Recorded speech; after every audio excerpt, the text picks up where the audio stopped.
Hello everyone, this is video 3 of our encouragement series for homeschooling.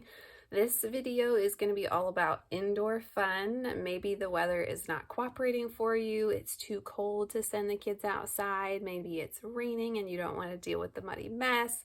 Whatever it is, sometimes it's just nice to have a list of different ideas that you can use for indoor fun. So I'm going to start with a Bible verse. It says, God is our refuge and strength and ever-present help in trouble. And that's Psalm 46:1. If you have a few kiddos and they are not able to go outside, you probably feel like you might be in some trouble. So I thought that I would assemble a list of just different ideas. So I'll just tell you what I found and tell you some things that we have done for that. And a lot of times there are learning experiences to be had even when kids don't realize they're learning. So one thing we like to do is to bake in the kitchen together. Yes, it's messier. Yes, it takes more time, but you're teaching your kids some life skills and you're able to do math as well, different fractions, especially if you're doubling a recipe. So I love to do math in the kitchen whenever I can. Another thing that we have started, we just got one of those old-fashioned like popcorn poppers, so you can pop popcorn and watch a movie together. I know some people don't like to do a lot of screen time, but this would be like a rainy day kind of activity where it would be nice to kind of snuggle under some covers with some freshly popped popcorn and watch a favorite family movie. Another idea I found was to write notes or cards to elderly neighbors or just any neighbors or elderly people that you could send them to like a nursing home or something. They love to get different notes and cards and things from children. It's kind of a way of teaching acts of kindness to your kids and that we should be doing things for other people out of love, just to share Christ's love and to do generous things for other people. You could even take a virtual field trip. Those are pretty popular now and they're pretty exciting. If you don't have the funds or the capacity to travel to the place, a virtual field trip is kind of like the next best thing. I've also done keep it up with like a balloon or like a real soft ball. That's a fun game as long as you don't have super breakable furniture in the room. That kind of keeps them entertained and gets them some of their wiggles out, gets them moving up and around. You could even have them make their own puppets like out of paper bags or even like old socks that they can create. Different crafty things, like if you have the little googly eyes or like even those pom-pom things or different pieces of felt or old fabric that they could cut up and just create a character. And then they could always put on a puppet show for you behind the couch, or if you want to have some kind of little stand for them, that would be fun. My kids love to color, so we have coloring books coming out of our ears. You could even do something different, like giving them little tiny squares of tissue paper and having them crumple it and then put that on their little coloring page or draw a picture with that. That's called tissue paper mosaics if you want to look more into that. Another thing that you can do that's pretty easy and usually involves like things you have laying around the house is play minute to win it games. Just things that you find in your house. You could have your kids even build like a fort or an obstacle course in the living room, and that will keep them entertained and busy. And it even involves some problem solving skills depending on how challenging they want their obstacle course to be. My kids love music, so any way I can incorporate music is a win-win.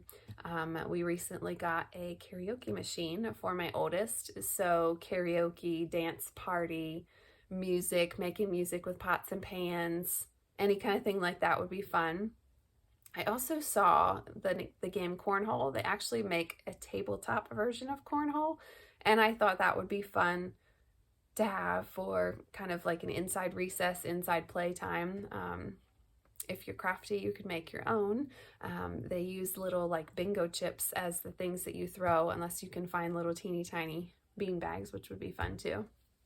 You could also do a tea party if you have kids who like to do tea party. We love tea parties around here, and get all dressed up and fancy and have the stuffed animals there too. If you want to get super fancy, you could make like little things to eat to go with your tea.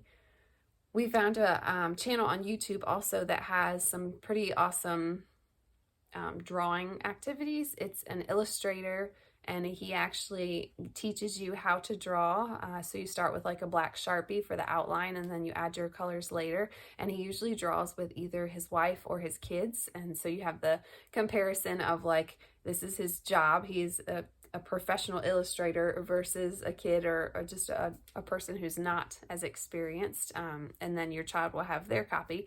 So that's a fun one. And that channel is called Kids Art Hub, and that one's awesome. You could even send that artwork that they make to a family or a friend. You could also FaceTime or call a family or family member or friend. That's always fun to do when you can't go outside. And it's nice to, we've recently moved, so not recently, within the past few years, so it's nice to see people's faces that we can't physically go visit. So FaceTime is like the next best thing to talk to them. It's even better than talking on the phone. So that's a fun one. If you don't have FaceTime, of course, you could Zoom or Google, do the Google Meets thing. Go Noodle is one that you might want to use if you want more structured physical activity time. So if they are kind of getting a little stir crazy inside, check out Go Noodle, and they have some, it's a little bit more guided like dance moves and different things that they do to get their wiggles out. A lot of teachers use that for indoor recess.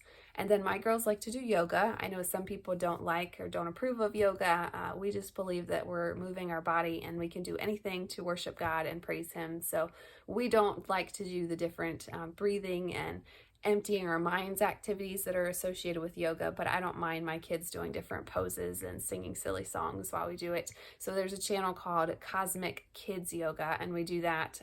The person tells a story and they do poses throughout, and you can find little quick ones that are a few minutes long, or she has longer episodes that are like 15 or 20 minutes.